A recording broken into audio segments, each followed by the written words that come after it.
my fellow dorks? It is the Turtle Dork back with a new movie review for you today. So this one I have for you is Happy Death Day to You. This is the sequel to the 2017 Blumhouse horror film Happy Death Day. Now, Happy Death Day, when it came out back in 2017, I missed it in theaters. And it's a movie that since 2017, a lot of people have really talked highly about this movie, and it's been a pleasant surprise and kind of caught a lot of people off guard with how much they actually enjoyed the film. So I wasn't really able to catch up with it until when the sequel was announced and up until the release of this film. So I was able to catch it on streaming, the first Happy Death Day. And I'm actually glad that I saw it in this way, because I was able to see the first Happy Death Day, and then the very next day I went and saw Happy Death Day to You. And watching these two movies back to back, one day after another, the experience of watching it plays a lot better, because this movie literally picks up right where the first movie left off. And that just gives, personally for me, the experience I had watching these movies back to back, it really made me enjoy the second movie a lot more. Now, the fact that the first movie is kind of like a straight up horror comedy, this movie kind of turns it in a little bit of a different direction as far as tone and genre. This movie is probably more sci-fi comedy, with some bits of horror in it. Now, I know some people, especially a lot of horror enthusiasts, may have some issues with that, but I thought that them taking a chance and really kind of swinging for the fences and doing something completely different really kind of paid off for this film, because ultimately the idea of the device in the film of having the day repeat itself and making a sequel to that, I feel like you have to do something different. And doing the same thing again, I think will make it feel kind of stale, make it feel a little bit boring. And this film was anything but that. You definitely have a lot of fun with this film in the same way that you had with the first film, but the fact that they were able to change up the genre and change up the tone, really, I thought breathed a little bit more life into this franchise that we have now. So I want to talk a little bit about Jessica Rothe. I want to say that's her name. Let me just double check here. Yeah, Jessica Rothe. In the first film, man, this movie. Well, let's talk about this second movie here. What I like about some of the themes that they explore in this movie is the idea of dealing with loss and regret and second chances, and moving on from a past life and looking towards the future. And it deals with these themes in such a really honest way. And the fact that how Jessica Rothe is able to kind of navigate through all these different emotions while telling this story, her performance in both of these films is just absolutely phenomenal.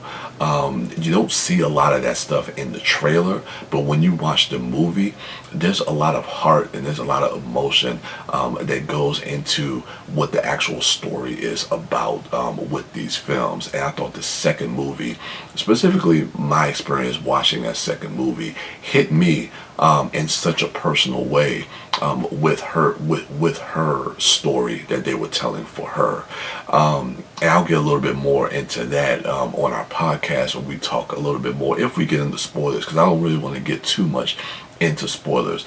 But I gotta say, Jessica Rothe is just amazing in this role, and she needs to be doing a lot more stuff. I like a lot of the callbacks. In the first movie, they reference Groundhog Day, which that movie is firmly kind of homaging that film. So with this movie, they're referencing Back to the Future too. And so, which makes a lot of sense, especially the way that this movie kind of plays out a little bit, it makes sense that they kind of reference that movie. And with referencing Back to the Future 2, you can definitely see, and I noticed this watching the film, that you don't get a lot of it, but even with the score and some of the musical cues, you can hear that Bear McCreary, who did the score for this movie, he's putting a little bit of those musical cues from Back to the Future 2 into the film, and that just kind of made me smile a little bit, and it just shows you how in tune that this movie is with the type of films that they're kind of referencing and homaging in it as well. I thought the relationship between Jessica Rothe and Israel Broussard, Tree, and Carter, they were really they were able to expand that a little bit more. And I also like how it kind of rewrites a lot of the stuff from the first movie. And it does it in a way where it feels like, as an audience member, you're being cheated as far as what you saw in the first film.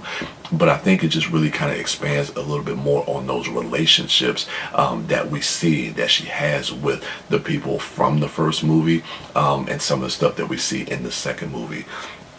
Some of the stuff that I didn't really care for in the film was, I'm not going to say the comedy of it, but there's some new characters that they introduce, and some of those characters, I think the comedy kind of went a little bit off the rails, especially in the third act. Those characters they introduced were like two other student scientists and the dean of the college, of the university, and towards the end of the film, it kind of gets into some slapsticky stuff that just, I don't know, it kind of threw me out of the main story that I was really getting invested into. And also pacing. I talk a lot about pacing, and that's something that I think really you have to nail that whenever sometimes as far as getting like emotionally invested in a film, sometimes the pacing can definitely throw you off of that. And there's a point in the movie where you think everything is going to get wrapped up, and then something happens, and then we go on to this little side adventure that I don't necessarily think needed to be in there, and it plays more so for the comedic value of the film than anything else. But ultimately, I think everything else in this movie works. Those are probably some nitpicks, but overall, it doesn't take away from my personal enjoyment that I had with this movie. I thought everything just kind of worked with the story, the tone, the characterizations, the performances, and I'm excited to see where this goes next. I don't know if I necessarily want or need to see a third one, but if they decide to make one, you can count me in, because I'll be curious to see what they do with that moving forward. But yeah, I think that's everything that I want to say about Happy Death Day to You without spoiling anything. So yeah, let me know what you thought of the film in the comments below. Remember to rate, like, subscribe, and share, and go to check out my other dorks at MouthDork, at TheDiscoDork, at WB Dash, and at Sidewalk Siren. And as for me, I am the Turtle Dork, and with that, your boy is out.